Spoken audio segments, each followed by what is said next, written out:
Ce programme est financé par les amis et partenaires du ministère de Joyce Meyer. Mais avant de vouloir ce que Dieu veut plus que nous voulons ce que nous voulons, avant de vouloir ce que Dieu veut plus que vous voulez ce que vous voulez, avant de dire à Dieu et de tout cœur, c'est ce que je voudrais avoir, Seigneur, mais ne me le donne pas si ce n'est pas ce que tu veux que j'aie. Wouhou!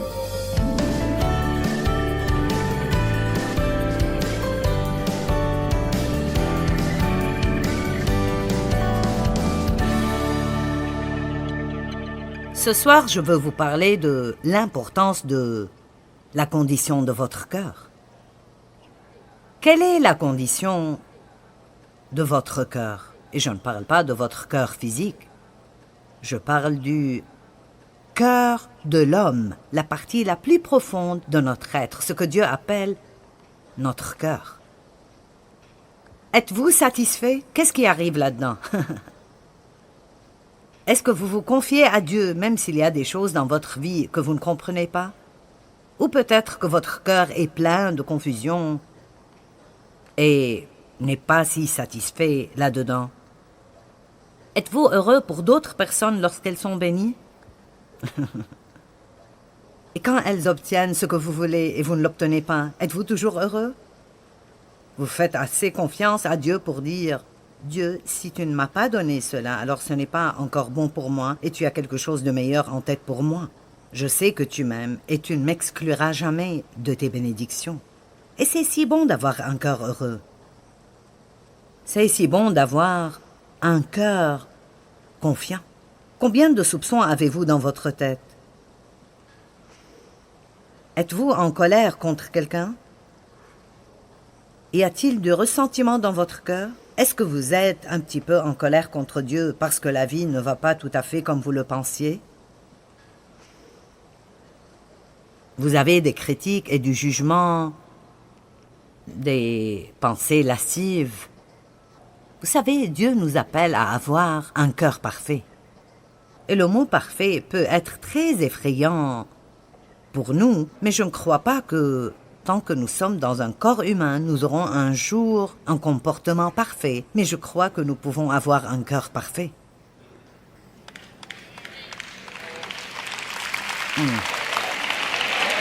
Vous n'êtes pas sûr, mais ça ne fait rien. Et ça arrive à travers la croissance. La croissance. Aucun de nous n'est arrivé, mais nous pouvons grandir. Et je pense que Dieu aimerait mieux avoir quelqu'un avec un cœur parfait. Et disons juste simplement qu'un cœur parfait est quelqu'un qui veut faire ce qui est bon de tout son cœur. D'accord? Quand j'ai dit avoir un cœur parfait, vous avez fait...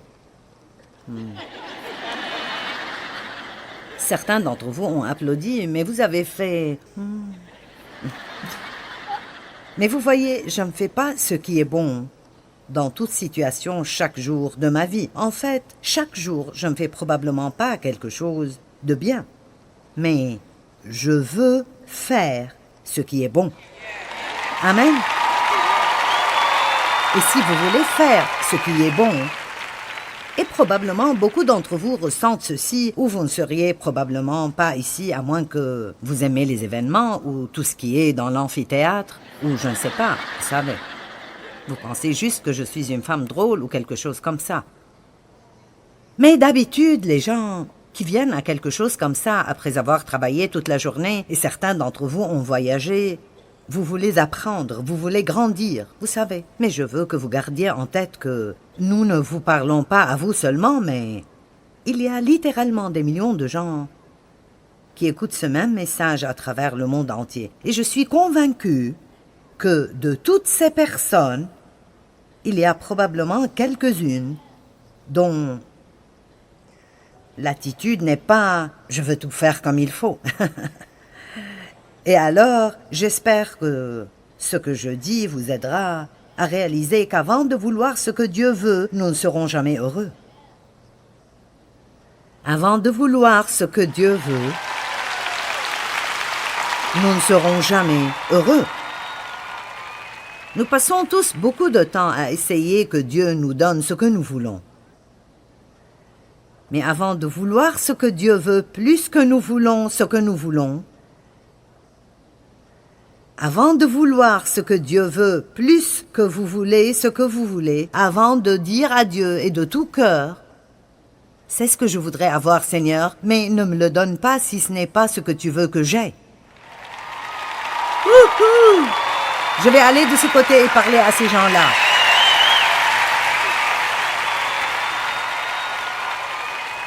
Je veux vous encourager à prier comme ça. C'est un symptôme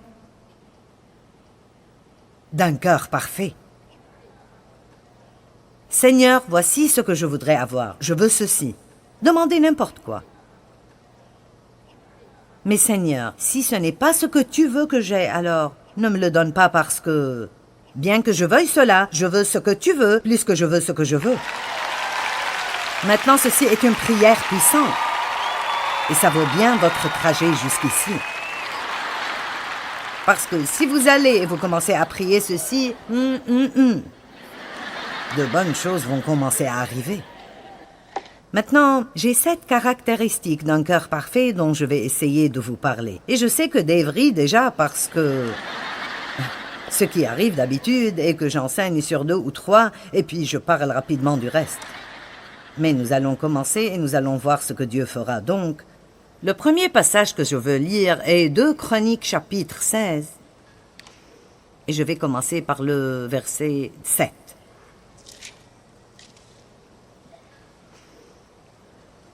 C'est alors que le prophète Hanani, c'était un prophète, vint trouver Asa, roi de Juda, et lui dit: « Parce que tu t'es appuyé sur le roi de Syrie, au lieu de t'appuyer sur l'Éternel ton Dieu, l'armée du roi de Syrie t'échappera. » Donc, comme il s'est appuyé sur un roi humain, au lieu de s'appuyer sur Dieu, il a perdu la bataille.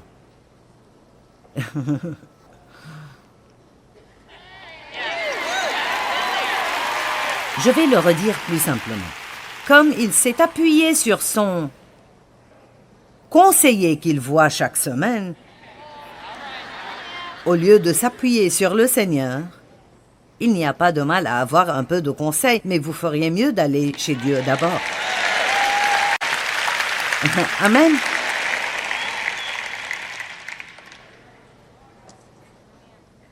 Les Éthiopiens et les Libyens ne formaient-ils pas une armée puissante dotée d'un très grand nombre de chars? Cependant, comme tu t'étais appuyé sur l'Éternel, il t'a donné la victoire sur eux. Donc maintenant, il lui rappelle d'une autre fois dans une bataille où il a dit « Maintenant tu as gagné cette bataille et ils étaient une armée puissante parce que tu t'es appuyé sur l'Éternel. Si nous nous appuyons sur Dieu, je me moque de combien la bataille est grande. Toutes choses sont possibles avec Dieu. Et celui qui est en moi est plus grand que celui qui est dans le monde. Et aucune arme formée contre vous prospérera. Et je pourrai continuer. Amen. Mais nous devons apprendre à aller vers Dieu. Et c'est un symptôme d'avoir un cœur parfait où nous mettons toujours Dieu en premier. Tout le temps, Dieu utilise les gens pour nous aider, il n'y a aucun doute là-dessus. Il utilise les gens pour nous parler. Et vous êtes peut-être allé vers Dieu pour avoir quelques réponses dans votre vie qu'il amènera à travers ma bouche ce soir. Nous sommes partenaires de Dieu. Nous sommes partenaires de Dieu dans la vie. Dieu vous utilise pour me bénir, il m'utilise pour vous bénir. Mais nous n'obtenons rien qui a du sens pour quiconque si nous n'allons pas vers Dieu d'abord. Voici un petit exemple. J'avais une mauvaise attitude. Si je me sentais mal et j'avais besoin d'encouragement, et je m'attendais à ce que Dave comprenne cela, lise mes pensées. Vous savez, les femmes veulent que les hommes lisent leurs pensées. Vous avez remarqué cela? D'accord. Mais sans vouloir vous insulter, vous n'avez aucune idée. Vous êtes juste, vous savez, ignorant. Et alors je m'énervais contre Dave parce qu'il ne m'encourageait pas pour que je me sente mieux. Et Dieu m'a appris, quand j'avais besoin d'encouragement, à aller vers lui. Dieu, j'ai besoin d'encouragement. Encourage-moi. Fais-le surnaturellement ou à travers qui tu veux. Mais encourage-moi. Et puis parfois, Dieu utilise Dave. Et puis parfois, il utilise quelqu'un d'autre.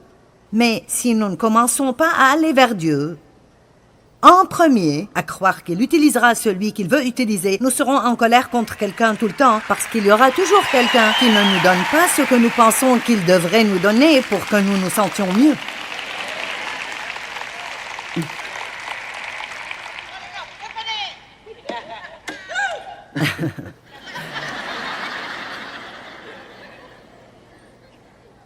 Maintenant, il continue dans le verset 9. « Car l'Éternel parcourt toute la terre du regard. » Dieu cherche quelqu'un.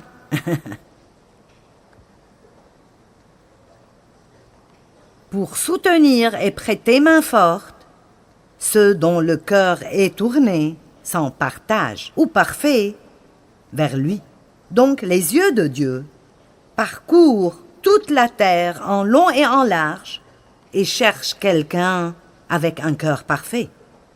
Pas une performance parfaite, mais un cœur parfait. Et quand Dieu trouve ceci, alors il dit « Je peux montrer ma force dans ta vie. » Amen. Un cœur parfait. Maintenant, il y a des gens qui peuvent paraître bien,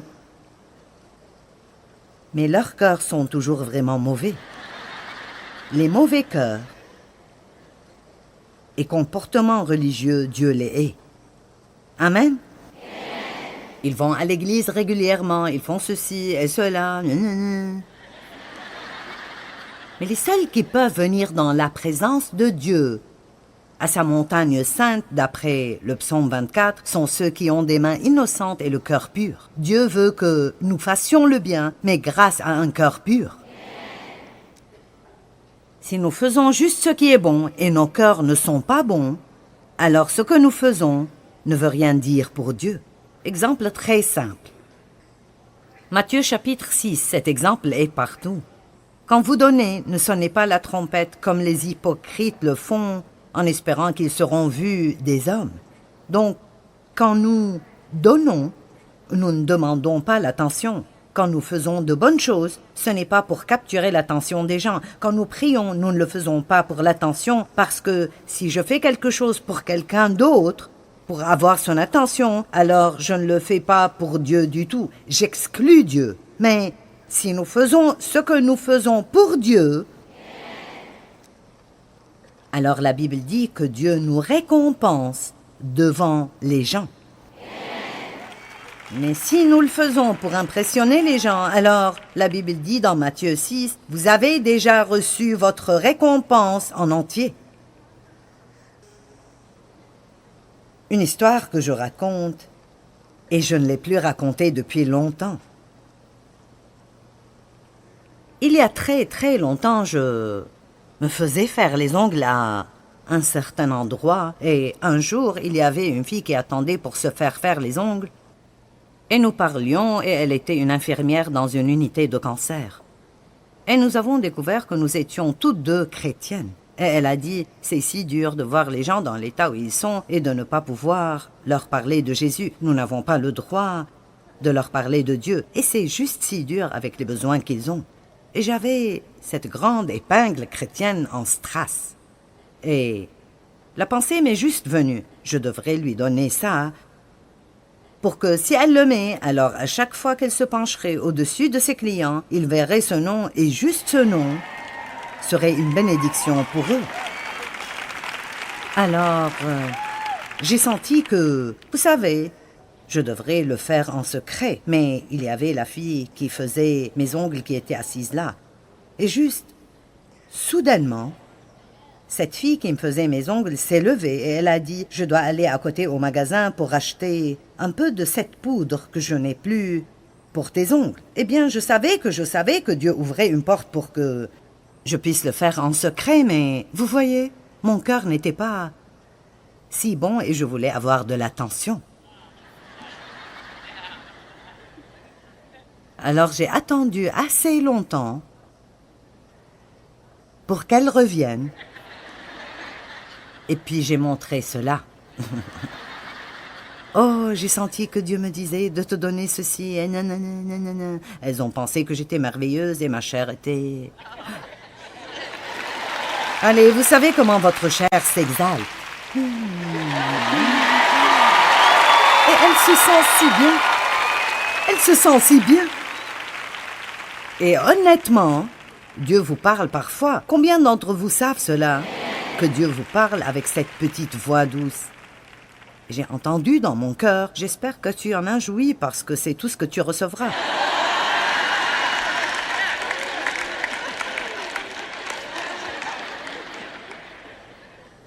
Donc, nous pouvons faire de bonnes choses. Mais si nous les faisons pour que les gens nous voient ou pour être remarqués ou pour être admirés, alors vous ne le faites pas avec un cœur parfait. Quand vous faites le bien, quelqu'un vous verra peut-être, mais que ce ne soit pas votre motivation. Alléluia. Vous savez que la chair aime être vue. La chair aime les applaudissements. Oh! Je reçois tant d'applaudissements dans ma vie et ma chair aime cela.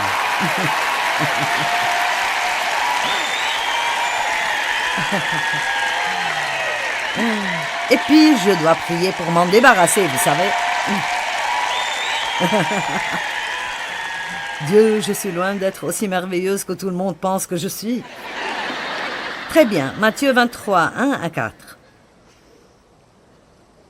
Alors Jésus s'adressa à la foule et à ses disciples. Les scribes et les pharisiens sont chargés d'enseigner la loi de Moïse. Observez donc et faites tout ce qu'ils vous disent, mais n'agissez point comme eux, car ils parlent d'une manière et agissent d'une autre. Ils lient de pesants fardeaux durs à porter et les placent sur les épaules des hommes, mais ils ne bougeraient même pas le petit doigt pour les déplacer. Dans tout ce qu'ils font, ils agissent pour être vus des hommes.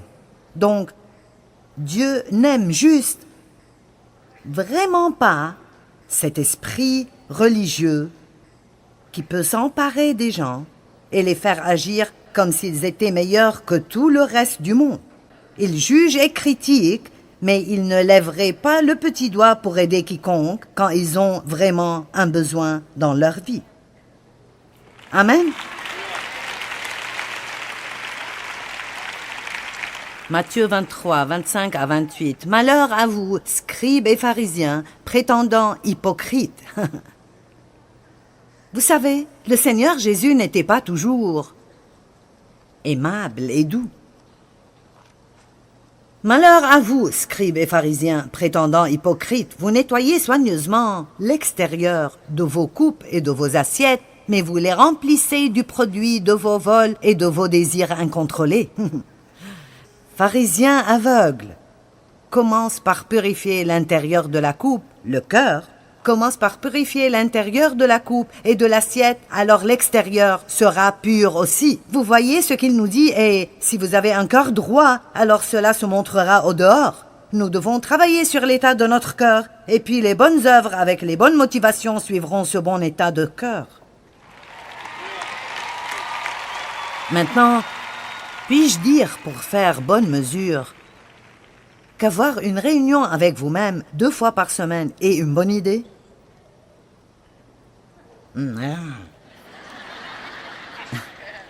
Ayez une réunion avec vous-même et demandez à Dieu de briller de sa lumière sur votre cœur pour vous montrer ce que vous avez dedans qui ne devrait pas y être. Et croyez-moi, il sera heureux de le faire. Et non sous la condamnation, mais afin que nous disions « Dieu, aide-moi à arranger ceci ». Parce que je ne veux pas garder cette amertume ou cette colère. Je ne veux pas être jalouse. Je ne veux pas être comme ça, avoir un cœur droit. Je ne veux pas être comme ça. Change-moi, Dieu. Change-moi. Je ne veux pas être comme ça. Ne pas faire d'excuses pour le mauvais comportement, mais dire « je ne veux pas être comme ça ».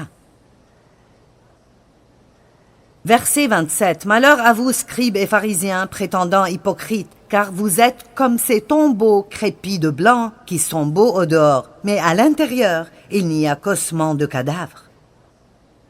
Donc, si vous pensez que je suis sévère avec vous, je suis probablement plus gentil que Jésus l'était, spécialement avec tout ce qui se passe dans le monde aujourd'hui. Amen.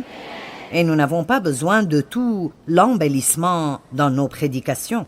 Nous avons besoin de personnes qui disent « Jésus revient bientôt et nous devons être prêts quand il vient. » Amen. Et laissez-moi vous le dire, ce n'est pas le moment dans le calendrier de Dieu pour faire des compromis. C'est le moment de tenir fermement, de savoir ce que la parole dit et d'être rempli de l'Esprit Saint pour qu'il vous donne la capacité d'être comme Christ dans votre comportement. Parce que le monde recherche Jésus et ils ne le verront pas excepté à travers nous. Le Seigneur revient bientôt. Amen. Eh bien, comment le sais-tu? Eh bien, parce que la Bible le dit. Tout le monde dit cela dans chaque génération. Vous avez raison, Paul le disait en son temps. Mais je pense que s'il pensait qu'il viendrait bientôt, nous sommes plus proches maintenant que son bientôt. Et alors, je ne sais pas combien c'est proche, mais je veux être prête. Seigneur, je ne veux pas être comme les 5 vierges insensées qui ont fait la sieste et n'ont rien fait en plus pour être préparées. Et puis quand le fiancé est arrivé, elles ont été laissées dehors parce qu'elles ont commencé à se préparer après qu'il soit venu. Et ce ne sera pas le moment de se préparer. Ceci est la session de préparation maintenant. Vous êtes ici dans la session de préparation. C'est le moment de se préparer pour le retour de Jésus. Amen. Nous allons travailler sur nos cœurs. Veille soigneusement sur ton cœur, avec toute vigilance, et par-dessus tout le reste que tu gardes, car il est à la source de tout ce qui fait ta vie. C'est Proverbe 4, 23. Veille soigneusement sur ton cœur. Dieu nous dit de faire cela. Avec toute vigilance et par-dessus tout le reste que tu gardes, car il est à la source de tout ce qui fait ta vie. Si nous faisons ces choses avec l'aide et la direction du Saint-Esprit, Dieu peut se montrer puissamment en vous. Et n'est-ce pas ce que nous voulons? Alors vous devez garder Dieu en premier tout le temps. C'est le premier point. Numéro 2. Une personne avec un cœur parfait grandit toujours spirituellement. Elle grandit toujours. Nous ne sommes pas arrivés, mais nous sommes en chemin. C'est cela.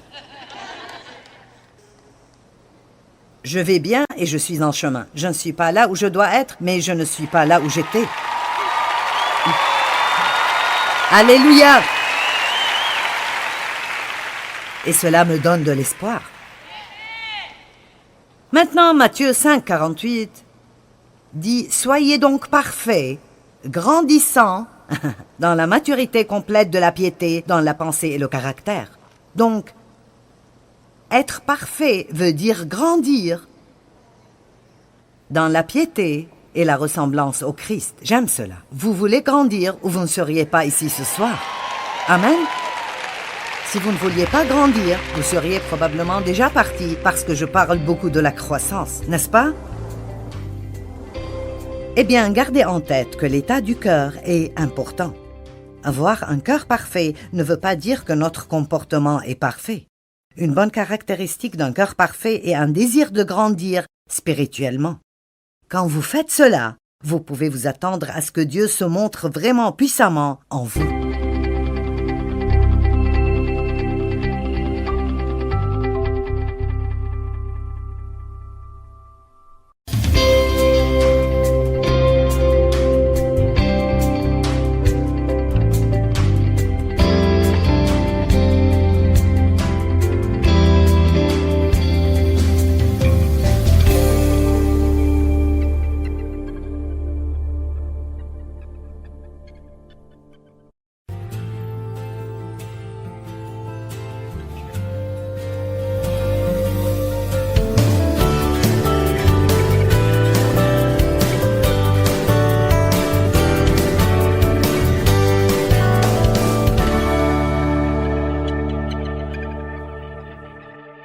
Ce soir, je veux vous parler de l'importance de la condition de votre cœur.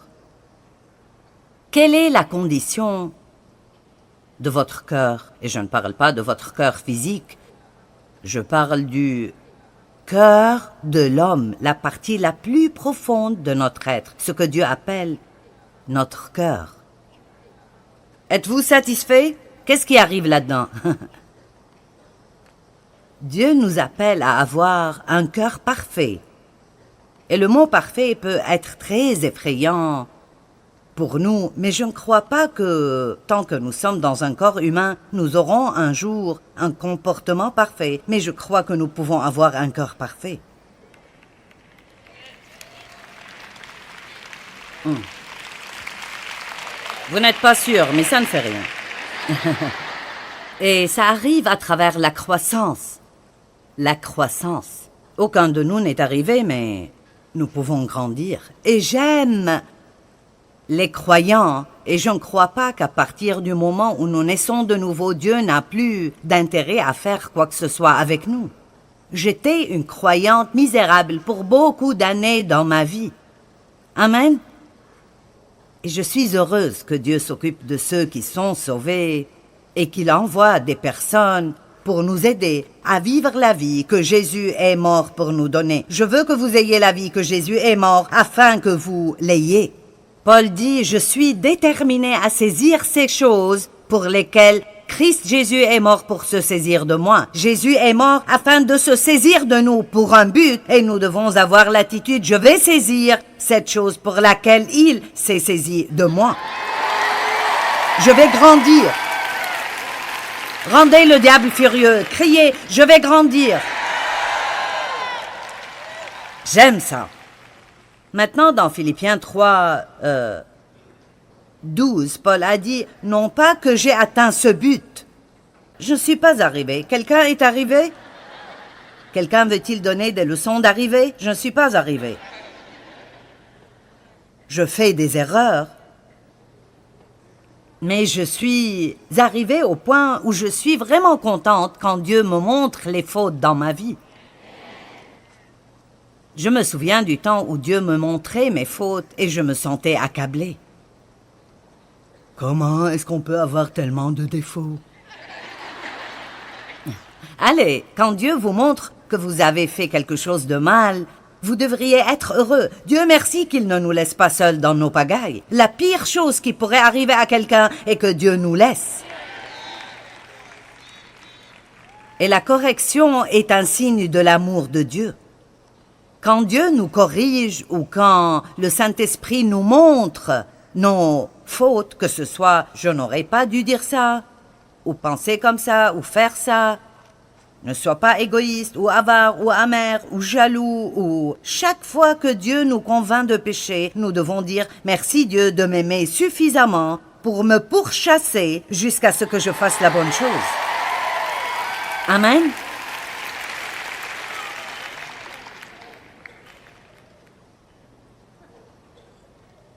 Paul dit « Je n'ai pas encore atteint cet idéal ni atteint la perfection. » Mais je cours pour tâcher de m'en emparer et de le saisir puisque de moi aussi Jésus-Christ le Messie s'est emparé. Éphésiens 4,15 dit que nous devons grandir à tous égards et en toutes choses dans la vérité. Que vos vies expriment la vérité à tous égards, en disant la vérité, en traitant équitablement et vivant véritablement. Dans l'amour, nous grandirons.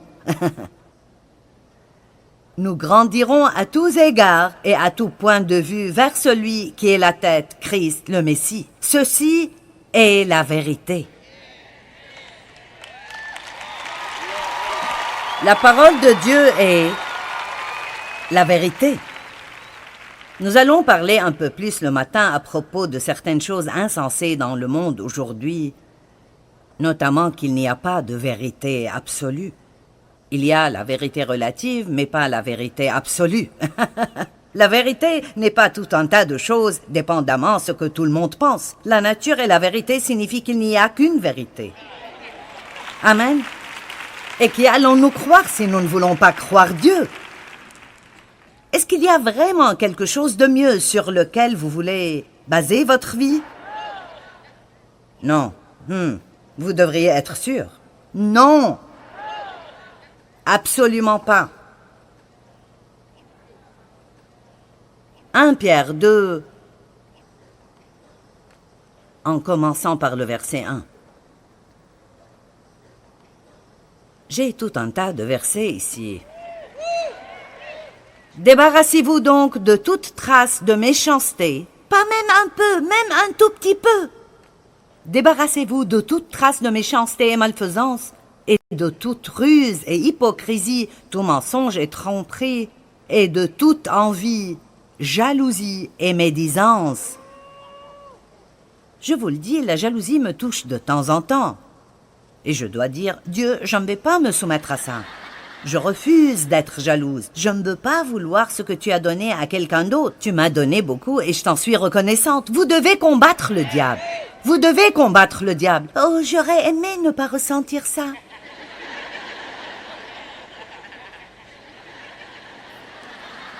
Le royaume de Dieu souffre de violence et le violent le prend par la force. Amen. Et débarrassez-vous de toute médisance, toute sorte de malice, comme des enfants nouvellement nés, désirez et aspirez au lait spirituel pur et non frelaté de la parole, afin que par lui vous croissiez pour le salut complet. Je me souviens de quand le Seigneur m'a dit une fois, « Il est temps que ta bouche soit sauvée. »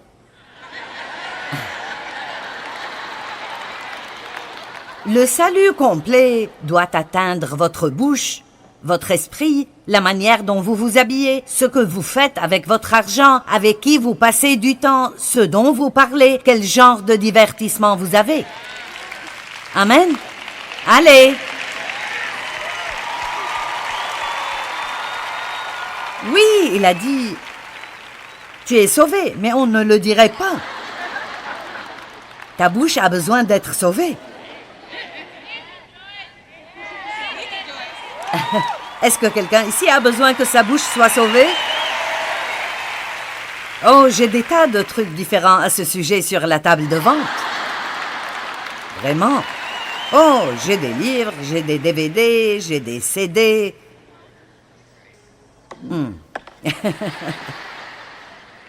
Grandissez. Verset 3. Puisque vous avez déjà goûté à la bonté du Seigneur. J'aurais aimé que le verset 3 soit au début parce que je pense que c'est l'intention ici.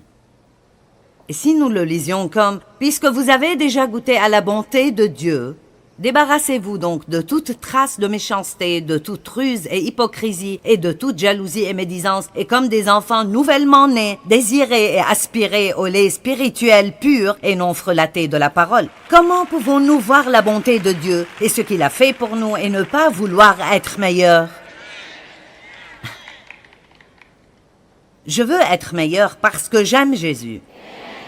Je n'ai pas à essayer d'être meilleur tous les jours afin d'aller au ciel. Mon salut est basé sur ma foi. Mais si vous avez une vraie foi, si la foi est réelle, si nous sommes vraiment nés de nouveau, si Dieu vit vraiment en nous, alors nous ne pouvons absolument pas rester les mêmes. Ce n'est pas possible de naître de nouveau et ne jamais changer. Ce n'est pas possible. Vous comportez-vous mieux que vous ne le faisiez l'année passée? Bien sûr. J'étais ici en 2012. Vous comportez-vous mieux que depuis la dernière fois où j'étais ici? Nous croissons. Oh mon Dieu, mon mari pourrait venir ici et vous dire combien j'ai grandi. Merci Seigneur. En 48 ans, il a été marié à 20 femmes différentes. Je n'arrête pas de changer. Nul ne sait avec qui il sera marié l'année prochaine. Joyce Meyer, version numéro 42.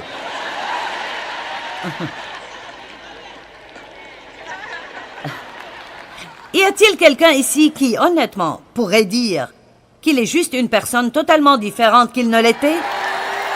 Maintenant, regardez autour de vous. Nous ne sommes pas tous fous et nous ne sommes pas tous menteurs. Il y a donc quelque chose de merveilleux dans la parole qui change les gens.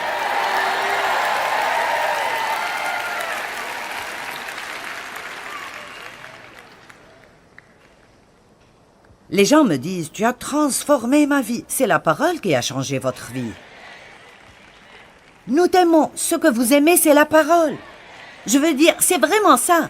Je suis une fille de la parole. Je crois la parole de Dieu et j'aime partager la parole de Dieu. Et si nous croyons la parole, et nous mangeons la parole, et nous aimons la parole, et nous vivons dans la parole, nous nous attachons à la parole, les choses vont changer dans nos vies. J'ai fréquenté l'église pendant de nombreuses années sans croître spirituellement. J'allais et je m'asseyais. Vous pouvez vous asseoir sur un banc d'église jusqu'à en avoir l'arrière aplati et avoir des durillons à force de rester assis là. Ça ne vous changera pas du tout à moins que vous entendiez vraiment quelque chose. N'allez pas vous asseoir dans une église par obligation, allez quelque part où c'est vivant et les gens sont enflammés avec la parole de Dieu et où la vérité est proclamée et où ils aiment la parole. N'y allez pas par obligation, allez parce que vous ne supportez pas ne pas y être.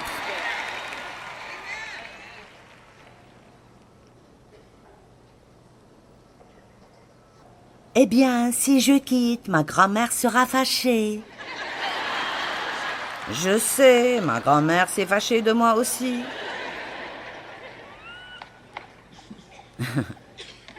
Et ça m'importe peu dans quelle dénomination vous allez. Ça ne m'importe pas parce qu'ils vont être au ciel de toute façon. Mais le point est qu'on doit aller quelque part où c'est vivant et en feu avec la gloire de Dieu, où la parole est proclamée d'une manière qui nous défie et qui change nos vies. Si vous allez pour dormir à l'église chaque dimanche, mieux vaut aller ailleurs. Si vous allez dormir chez nous, nous allons venir et vous réveiller.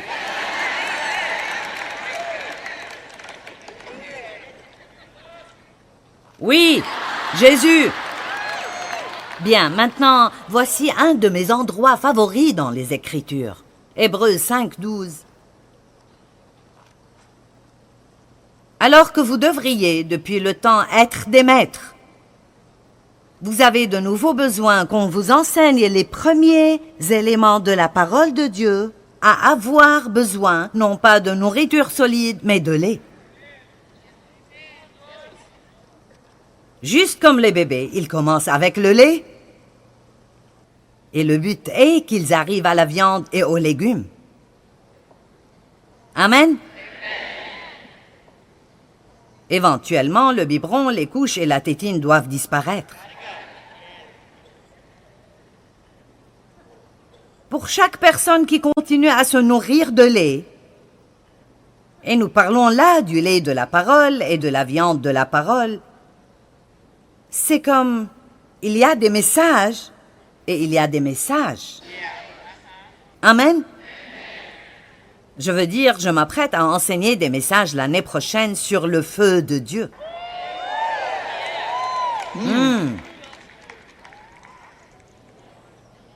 Jean a dit, Jésus vous baptisera du Saint-Esprit et de feu.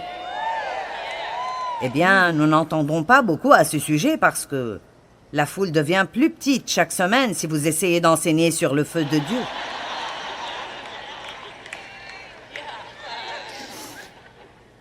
Et donc, c'est bien d'encourager les gens et d'édifier les gens et de leur dire combien Dieu les aime et combien ils sont gentils et combien ils sont loin et toutes les bonnes choses que Dieu va faire dans leur vie. Nous avons besoin de ça. Mais nous avons besoin de plus que ça. Nous devons avoir plus que ça.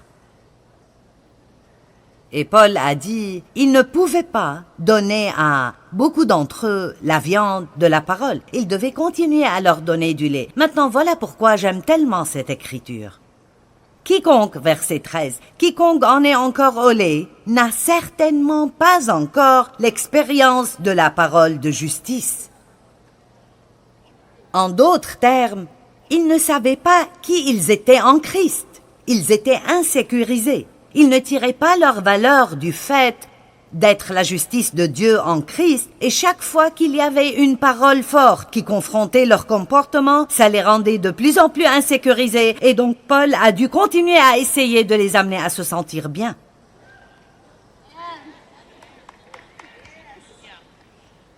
Je vous le dis, pour avoir une foule heureuse, je n'ai qu'à enseigner sur qui vous êtes en Christ.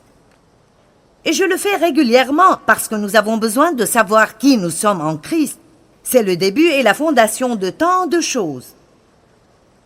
Mais si vous êtes consistant avec la parole, si vous êtes sous un enseignant ou sous un pasteur qui vous nourrit constamment de la parole de Dieu, ils ne vont pas seulement vous enseigner au sujet de ces choses, ils vont aussi vous dire de vous redresser, de ne plus être votre centre d'intérêt et de commencer à être une bénédiction pour les autres. Préparez-vous pour le deuxième avènement de Christ.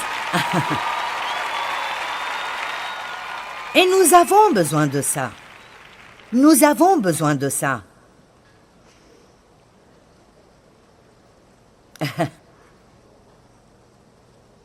Si quelqu'un me dit « Que penses-tu être le plus grand problème dans l'Église ?» Je dirai et je continuerai à dire « Nous devons grandir. » Nous devons grandir. Ne vous mettez pas en colère quand Dieu ne répond pas. Ne boudez pas Dieu parce que vous avez prié pour quelque chose et elle n'est pas arrivée. Quelqu'un d'autre a reçu ce que vous vouliez. Dieu ne vous a pas choisi pour la chorale ou pour être le conducteur de louanges. Oh non, je suis furieuse parce que Dieu ne m'a pas choisi et je vais quitter cette église. Prends tes problèmes et va à une autre église et tu finiras par la quitter aussi. Amen. Ah, tant pis. Combien d'entre vous pensent qu'il est temps d'en finir avec nos petits moi-même?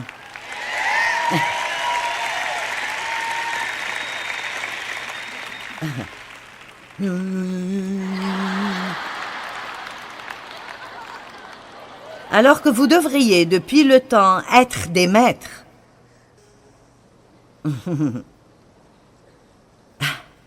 Combien de fois devra-t-on entendre la même chose? Et nous avons tous besoin d'entendre la même chose encore et encore pour nous en rappeler. Mais je pense que Dieu essaye de nous dire, il est temps d'avancer. Il est temps d'avancer. Il est temps d'avancer.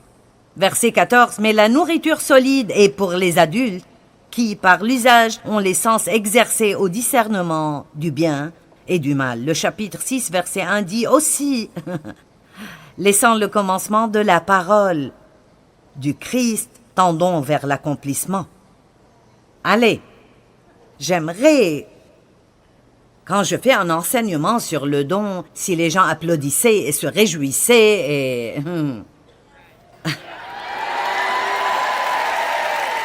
Amen, au lieu de nous comporter comme si nous essayons d'arriver à vos poches. Je n'ai pas écrit le livre.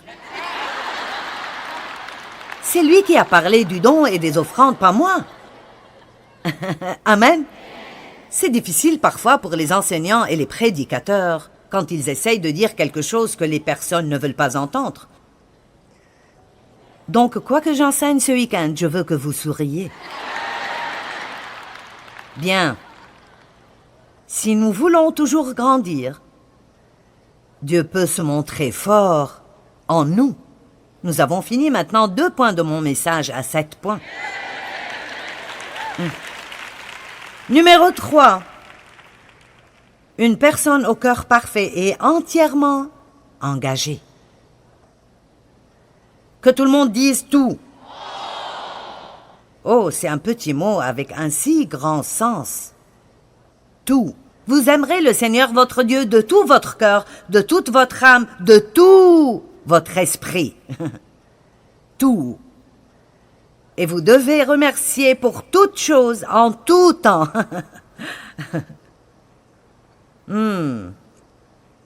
Tout.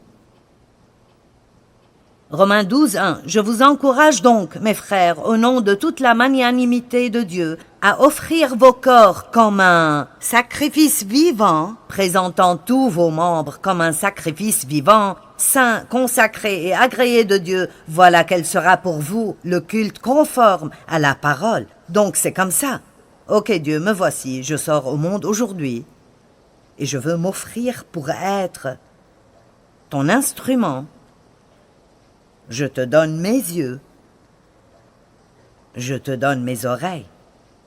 Donc, si je lui donne mes oreilles, ça veut dire que je ne vais pas m'asseoir à la table de déjeuner et rire des blagues indécentes. Parlons un peu pratiquement pour que nous comprenions ce que cela signifie. Je te donne ma bouche, donc je ne vais pas ragoter au travail avec tout le monde. Je ne vais pas rouspéter et me plaindre de petites nuisances.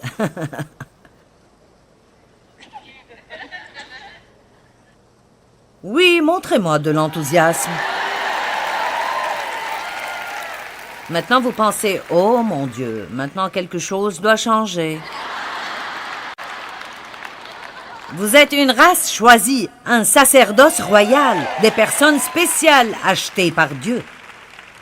Il vous a appelé des ténèbres dans sa lumière merveilleuse. Ok, maintenant, j'aime ces écritures. C'est Genèse 11, 31 et 32. Téra prit son fils Abraham, son petit-fils Lot, fils de Haran, et sa belle-fille Sarai, femme d'Abraham son fils. Ils quittèrent ensemble Ur des Chaldéens pour se rendre en Canaan, qui était la terre promise. Mais, tout le monde dit mais. Mais quand ils arrivèrent à Haran, ils s'y installèrent. Ce verset m'étonne vraiment. Je crois que Dieu a appelé Téra avant d'appeler Abraham. Il l'a appelé pour aller à Canaan, tout comme il a appelé Abraham. Mais Téra s'est installé avant d'arriver à destination. Le verset suivant, écoutez ça. Et Téra, et c'est la seule chose que la Bible dit après ça de Téra. Et les jours de Téra furent de 205 ans, et Téra mourut à Haran. Point. Fin de Téra.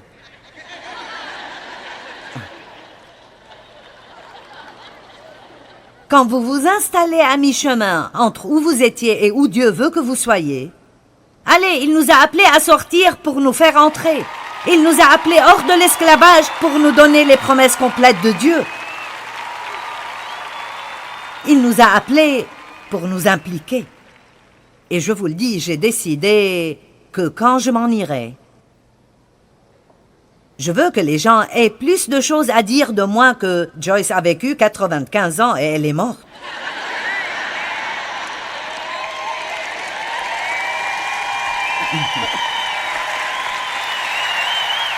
Je ne veux pas que ce soit ce que je laisse après moi. Et Joyce a vécu 95 ans et elle est morte. Non. Et Joyce a écrit 150 livres et nous continuons à les lire. Et nous devrions tous avoir ce genre de témoignage, non pas simplement vivoter ici et ne pas laisser de marque, et où la moitié des gens que vous connaissez seront contents quand vous partirez. Vivez, laissez une marque, rendez le diable furieux et soyez tout ce que Dieu veut que vous soyez et dites « Je ne vais pas m'installer. Je ne vais pas m'installer. » Amen. Eh bien, gardez en tête que l'état du cœur est important. Avoir un cœur parfait ne veut pas dire que notre comportement est parfait. Une bonne caractéristique d'un cœur parfait est un désir de grandir spirituellement. Quand vous faites cela, vous pouvez vous attendre à ce que Dieu se montre vraiment puissamment en vous.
Bye.